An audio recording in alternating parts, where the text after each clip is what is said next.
இன்னைக்கு நான் உங்களை பார்த்து சொல்றேன், என் ஆண்டவர் இப்படிப்பட்டவதாங்கிறத அறிவில் நான் எந்த அளவுக்கு வளருகிறேனோ அந்த அளவுக்கு என் வாழ்க்கை இருக்கும், என் குடும்பம் இருக்கும், பிள்ளைகள் இருக்கும், ஊழியம் இருக்கும்.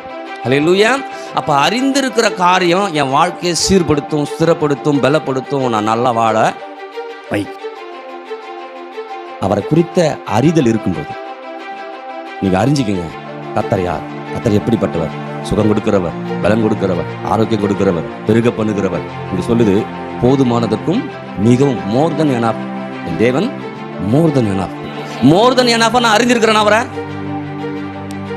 அதாவது கண்ணை மூடிக்கிட்டு என் உள்ளத்துல சின்ன தயக்க கூட வராத அளவுக்கு அவரை நம்புறேன். உங்களை தான் சொல்றேன், நிருந்து அறிந்து கொள்ளுங்கள். எதுக்கு என்ன தெரிஞ்சுக்கணும்? இந்த தேவன் எப்படிப்பட்டவன்னு அறிஞ்சுக்குங்க.